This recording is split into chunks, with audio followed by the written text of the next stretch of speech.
All right, welcome guys. I got Thomas Jockin with me. We're going to be talking about the body because that seems to be the topic at hand lately. And I guess it's going to be like a two-parter. It's going to be me and Jockin right now, and then there's going to be a second part where we're going to have Jockin and I and Andrew Luber. So it's going to be fun. All right. So let's start off, Jockin. So you wrote a piece about, am I pronouncing this correctly? Phronesis? Phronesis, yeah. Phronesis. Okay. You translate that as practical wisdom. And basically what I'm understanding is you're saying that the universal is the enthymeme? Enthymeme? How do I you can never pronounce pronounce it myself. Amphetamine, yeah. Okay. Enthymeme. It's sort of unspoken. But this universal premise attaches to a particular minor premise, which leads to an action. And so you give an example. So the universal is it's good to eat healthy. Then the major premise is salad is healthy for humans. Minor premise, I am a human. Conclusion, I will eat this salad. So I'm assuming the phronesis in this is what connects the minor premise. It's the connection of the application of the universal to a particular. So it's one of the kind of general parts about what Aristotle critiques in Plato is simply knowing the good in a universal sense is not good enough for human beings because you can know the good but not enact it. So you might either by not activating it or by doing the wrong thing. So making error. So Aristotle's answer to this in Nicomachean and Ethics is this discussion of phronesis, practical wisdom. So it's the application that a universal applies to this particular. So my example was also in kind of bringing in some rhetoric from Aristotle on the idea. A lot of times the universals, these major in terms of a syllogistic premise, is sometimes unspoken. So the idea of basically usually the operation of good is implicit in people's behavior. So that's why it's an enthymeme in that way. So the idea of it is good to eat healthy food because I'm human. No one's sitting here really rational discussing this. It's a given norm or a given presumption of operation. And then with that, then in terms of the next step is when we are in an individual encounter of a particular, it needs to be enacted. So that operation of recognition that the universal applies to this particular circumstance, and this should drive action, is phronesis for Aristotle. Okay, so essentially the kind of unspoken universal, good to eat healthy. Then it connecting to the I am human, which is the particular. That's part of it. Yeah, it's to say that I am an application of that of a universal in the sense that I'm human. Okay. And then I will eat this salad. Now, you stretch this to actually didn't put this in my notes, but I remember what was said. You talk about the problematic between two rational impasses, two rational conclusions. Yes. Okay, and how to overcome them. And then, of course, you use the body, phronesis, I believe. Well, you talk about cleverness and wit, to be specific. I do a lot of work. There's a lot of work being done in this essay. So right. Only for like a 2-minute reading essay, there was a lot being moved. So you get to this point of this rational impasse. So can you give me an example? Because this is like I kind of understood what you're talking about, but give me an example of two rational impasses. And then, obviously you don't have to give like an example of how it's overcome because you give like a sort of answer in terms of, there's quickness of wit, there's cleverness. So yeah, what in your mind is like two examples of like two rational impasses. Okay. So there is some context that's obviously missing from this essay because this was from a member of the Friends of the Beautiful Discord. So I run a weekly Discord hangout with former students for my courses from the Halcyon Guild. And one of the members, Chance, presented this issue. He was reading the epistles from Paul, and he was bringing up this question. He presented this question of phronesis, where it comes from, specifically equity related to it. So that's what the original context, and that was in that context was related to the problem of where the justice cannot be applied properly because some particular aspect of the law is missing. There's an error, there's a gap.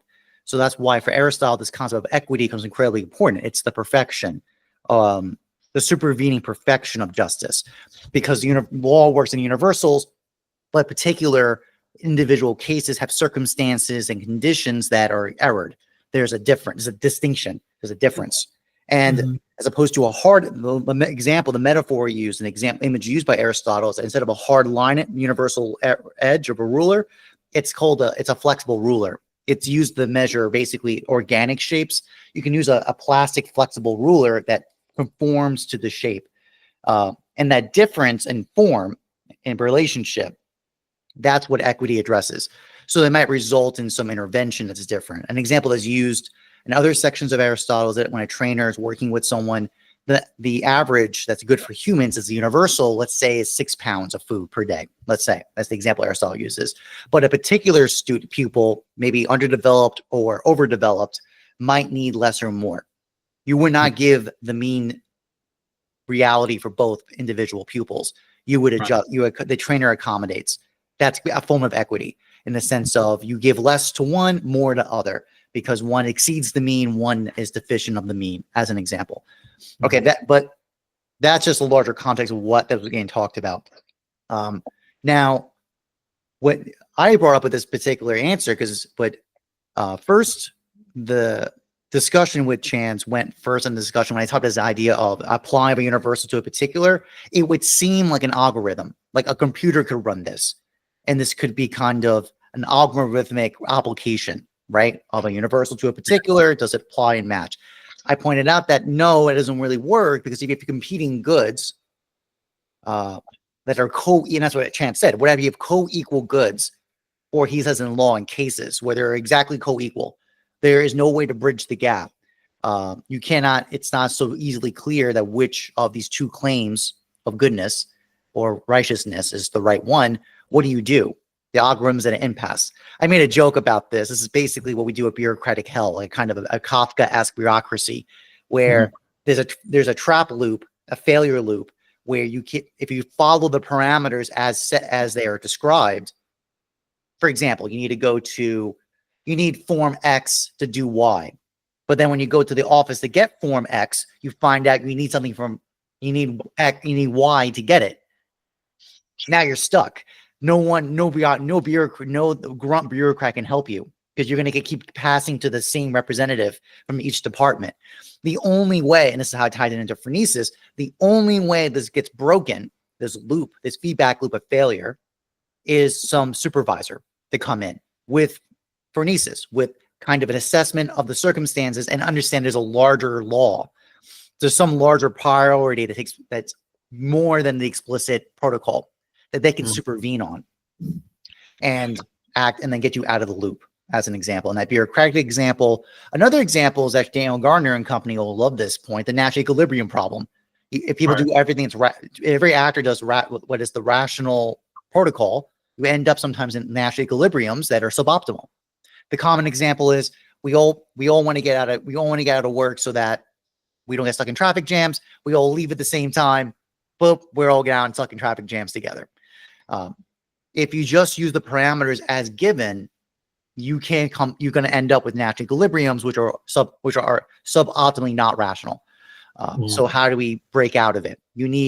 And that's the point, is that part of what the supervisor does or someone with phronesis does is not just apply a law applicationally, programmatically, that it applies to this case, and therefore it will X and Y will be done. It's seeing that if there's competing goods or a kind of suboptimal conclusion, even they pull up a larger principle. Something comes up either in the initial apprehension or in the operation to achieve the end. Sometimes it's a means problem, sometimes it's an end problem. This is what phronesis does, and this is important. This leads to, okay, what's the operation that does that? Aristotle has notes about this. It's cleverness and quickness of wit. Those are the two operations, faculties of the soul, right, that are in a subject with a body. They're the body functions that allow for acts of phronesis. So actually, you actually gave me an insight of an example of my own, in my own real life. This happened when I was in the Army. They gave me a checklist when I was getting out. They gave me a checklist. You have to kind of go through, turn in your gear, and it's like you kind of have to do it in order a bit. The problem was I lived in the barracks, and the barracks, getting out of the barracks was like, I don't know, like 5th or 6th on the list. It definitely wasn't the last. Now, why is that problematic? The reason why that's problematic is that in order for me to be checked off the barracks, I had to be out of the barracks with all my stuff. But the problem is, where am I going to go? Right? The Army didn't take account of this. This was like, I'm pretty sure it's still a problem right now because I doubt it's fixed. And so I was like talking to the barrack sergeant, and he's like, "Oh, well, I can't sign this off till you get all this signed off or whatever." And I'm like, "Listen, dude," I was like, "I don't think you understand. Where am I going to go if I do all this stuff now and get you signed off? Meanwhile, I still need to get the other things signed off on the list because the barrack part is not even the last thing. If it was the last thing, cool. It should actually be the last thing. It really should be, because it would make sense. It would be, that means I get everything checked off, and then that I just leave, right? Give the keys to the barrack sergeant and go. I'm out of the Army. I'm done. It's the last thing. He can sign off. But it's not. It's actually like 3 or 4 things right before the end. And so it means that I probably have like a day or two where I'm just without a house, without a home. So I had to basically convince the sergeant to just like give me like a room to stay in just for like a night, like a random room, like a guest room or whatever. Right. He was reluctant about it, but that was kind of like the,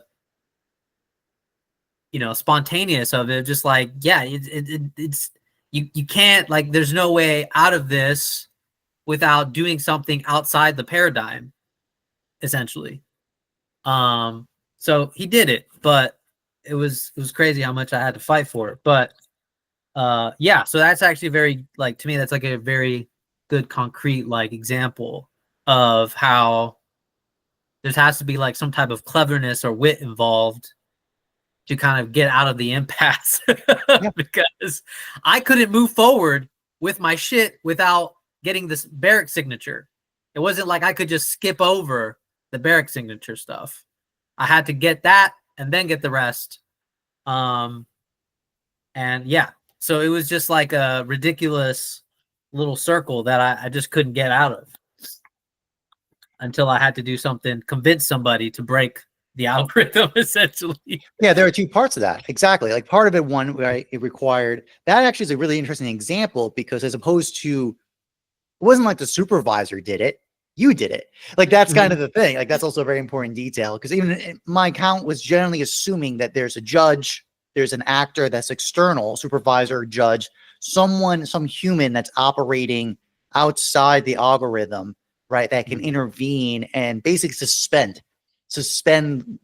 the protocol, because there's a higher principle at play that takes priority. What you did is slightly different, but it's a very interesting, I think it's actually just as valid of an argument from what I presented in the essay, because you used, right, your memory your memory of the circumstances on the ground, of available rooms, and then you had to present that to your supervisor and make a case. So he still acted as your judge, basically. But the judge the judge basically made an accommodation, so it allowed you to proceed with the protocol, not suspend it, but address a gap, an error that resulted. So it still applies. It's a response to error. That's basically what phronesis does. But it was mostly you doing the work of using your memory and that kind of quickness of apprehension to in a tight time. I mean, I don't know how much time duration you had, if you had to come up with it on the spot, or you had time to think and then come back. But especially under a tight time, if you had a time constraint, then that rapid recognition of an opportunity to address your problem that solves the issue, moves the things forward. That's absolutely quickness of wit, that very rapid, instantaneous thinking. And then cleverness is the fact of finding the mean to a solution, right? So that's how, well, I can't move forward until this thing's addressed, and I'm going to be homeless if I don't do this. That kind of recognition of the opportunity and then making the case to make it happen is why there's these two faculties are combined, or how they work together. So that's a good example of illustrating of those points. Yeah, I mean, it made me realize like what you're like the hidden principle, or like the error, and then like the higher principle that's at play here. It's kind of funny because it's kind of like this, like the reason, like how I saw it, the problem was kind of like that moment of like the fish realizing it's in a aquarium. Yes. Yeah. Right. Like that's like a perfect example of like, I'm in a aquarium. Well, just to build out that point, because when I say hidden principle or hidden mean, like that kind of seems, that middle term, it seems a little obtuse. But here's the example related to that example you gave. That barrack and that other part of the base was not relevant. Now, was it? It wasn't even in your radar of attention prior to the situation. And that's the point. It's something awaiting, kind of sitting in the background of your awareness that you didn't even know was relevant until it became relevant. This is what we call relevance realization. This was not known prior. It was only in the circumstance of the immediate moment that it actually came to hand to you without your cognition, without your explicit thought prior to. So thus that kind of little poetic abstractional language of hidden mean, that kind of language about that. Your example helps articulate that more concretely. Yeah. No, yeah. Yeah. It was like really mind-boggling. And it's funny because it's only something that specifically a barrack soldier could realize. Yes. Right? All the other people that don't live in barracks, that already had houses, or, they were outside of that paradigm, commanders, lieutenants, all that other stuff. That's a completely logical list. It's a completely logical list because it doesn't pertain to them. They wouldn't have run into error, essentially. Mm-hmm. The only thing that I could think of, if I was going to get out of it, was just like, I was just going to like, buy a hotel for a couple of days. But I was like, why should I buy a hotel for a couple of days when they messed up? Yeah. Urgency is a very important element of it. I mean, that's the fact. Like I said, especially if you didn't have the resources, Javier, if you didn't have the resources, then that comes really pressing. Necessity is the mother of invention. And that's an example of that. I know it's been the case. Usually it's when people are hungry, when they're deprived of something, and they're forced to use their mind in more active ways because they don't have any other option. They have to. Versus, if money really was no object for you, then besides the issue of like, well, I didn't do anything wrong, this is just a bad protocol, so why should I pay? That's true. But let's assume, especially if you didn't have the resource to pay for that hotel, then that becomes even triply important. Because now it's like, if I don't do this, the consequence of failure is much worse. If I fail at this, if getting this problem resolved. Yeah, no, yeah, absolutely. I agree. Another thing you said imagination, right, was a faculty of the body. And this is that correct? Right? There's many. So the short answer is, I don't know. I think I showed you, Javier, the schematized model of it from Thomas. Yeah. So just to let you know, like I don't know if you can do a post image about it, just so everybody knows what I'm talking about. It's not. It's from Father Rippinger. He's a text called "The Foundation of Mental Health," from a a Thomist point of view, and he did a very useful schematic of the ontology of man and specifically related to the interaction of the bodily with the non-bodily faculties of the human person. There's generally 5. Remember them all correctly. There's the imagination, the estimated power, the common sense, memory, and I feel like there's a 5th that might. Oh, the appetites. There we go. Basically, the irascible and the concupiscible appetite. Okay, so those are all the those are the bodily functions. Those are the bodily, right? And that's not with some of them having much more towards the non-physical aspect than others. So, for example, like the common sense, it's not the way we talk about common sense in today or nomenclature. The common sense is the abstractional conversion of your sense datum, taste, touch, feel, all that stuff.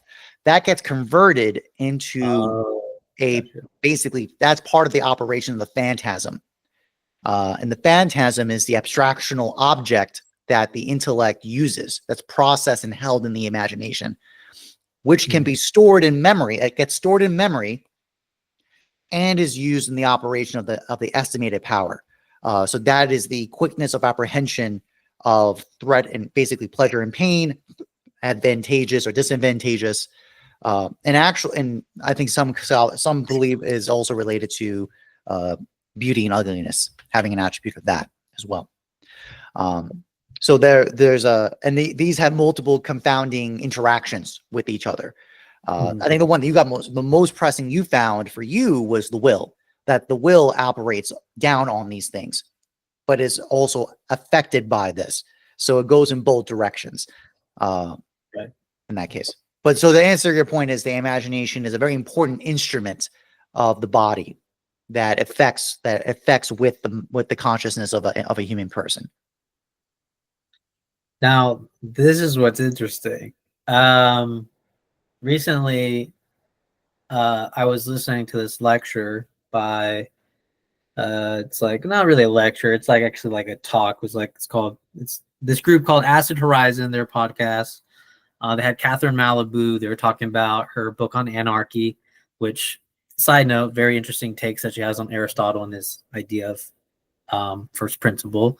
But they eventually talk about technology, and she brings up this anecdote about how the designer of her book, one of her books actually, said that he refused. She said that he refuses to call AI artificial intelligence. Instead, he calls it artificial imagination. That's much more accurate, and that'd be my opinion too. When he said that though, I was like, I mean, when she said that, I was like, yeah, that actually like makes a lot more sense. I mean, it would be artificial imagination. Yes. Like that actually is more accurate. I actually agree. Like I feel like that is actually more accurate. Especially with the LLMs right now, because it's like the reason why I'd be like artificial imagination is because we're literally plugging in, right? Do this for me, and it has to imagine within a certain parameter of what I already gave the parameter. You know, the parameter that it imagines essentially. But it can't extend beyond the parameter that I give too much, right? It only has like a certain width. So it literally is kind of like an artificial imagination. So I thought that was actually brilliant because, you know, then it's like, why do we assume the word intelligence first for this, you know, and I think it probably has to do with just like the body, right? This is a leap. I'm in an unknown. Yeah, go for it. territory now. It makes me suspicious in the sense of, so one, actually, this is the first premise, because I was thinking about this. And there's probably a lot to talk about this. I actually think we did not conflate space with time. I actually think we conflated body with space. Fascinating. This is very interesting because I have notes about this. The reason why I'm saying this is because I think the body is the middle term that goes hidden in the discussion between space and time. Answers, yeah, that'd be my opinion too, and I'll tell you why. Because Aristotle's a really interesting note about this, very contrary to people's common sense or viewpoint. Aristotle says a corpse is not a body. That's amazing, and the argumentation for it is about a distinction of place to body. To flesh that out, like how could that possibly make any sense? Right. The argument that Aristotle presents is that it is true that bodies occupy a space, but that language occupy is very interesting. I'll explain that in a minute. He uses this to explain why a living body, a living entity, is not a potential corpse. This is partly why we're doing here, because a body for Aristotle is the first elentia of a substance that has the capacity for life. So this is very important because it has interesting consequences. So the first things first is that generally, from a Aristotelian point of view, as opposed to the embodied soul, meaning like a body, the soul is like captured in a body, it kind of leads this intuition of like a vessel. Oh, the body's a vessel. Aristotle says no. That's not really what we're getting at. It's the other way around. That the existence of a body is dependent on the soul. Thus, the language used is ensouled. A body is ensouled. A place is not ensouled. That's the first distinction part. If there is no soul, there is no body. It is simply a place because there's no body. There's nothing to contain it. And the reason why you can make this argument is because, for example, our matter is constantly changing. This is that. Think of the ship at the oh God, I forgot the name. I forgot the name. Something with a T. I hate that. Javi, help me out. Do you know the ship of something with a T? It's basically like you keep changing the plate, a plaque, a piece of wood on the ship, the wooden ship. You do it you keep doing it one per day, and eventually all the pieces of wood are replaced. Is it the same ship or is it a different ship? Oh, I don't know. Yeah, I've not heard. I mean, I've heard that. I haven't heard that hypothetical in a long time. What is that called? I hate when I do that. I have not heard that hypothetical in a really long time, but no, I don't remember that name. All right, well, anyone listening, put it in the comment. I'm going to remember probably after this call. I hate that. I'm not going to bother Googling right now to look it up. But anyways, the point is, they answered that question like, oh, is that the same ship that was prior? Every material piece of that ship was replaced over time. Right. Is it the same ship? Aristotle, it's a cute. Aristotle was first of all, no, because it's an artifact. It's not a soul. That's the first thing. But that's the point. So like just kind of drawing out from that example is that when there's a soul, the matter comes and goes. I mean, here from a biological point of view, every piece of your body it changes at different time periods. Some over 7 years, some every month, et cetera, et cetera. Yet you still exist. So the flows of basically all the matter only get their containment into an entity by soul, by being ensouled. You can also use an example of the matter of my hand is in the substantial form. This is from Aquinas. This explanation about this in a way to talk about this. The substantial form of me as Thomas allows for my hand to still exist with me. If I sever my hand and my hand's not separated from me, that's the key word. Separation is a very important property. Aristotle uses this. The distinction body from place is because of this point. If I cut my hand and now there's a separation of this matter of my hand from me, it will only continue to exist accidentally. because it will basically decay. It instantaneously will decay. It will not instantaneously, but you get my point. Over Right. time, it decays and falls apart.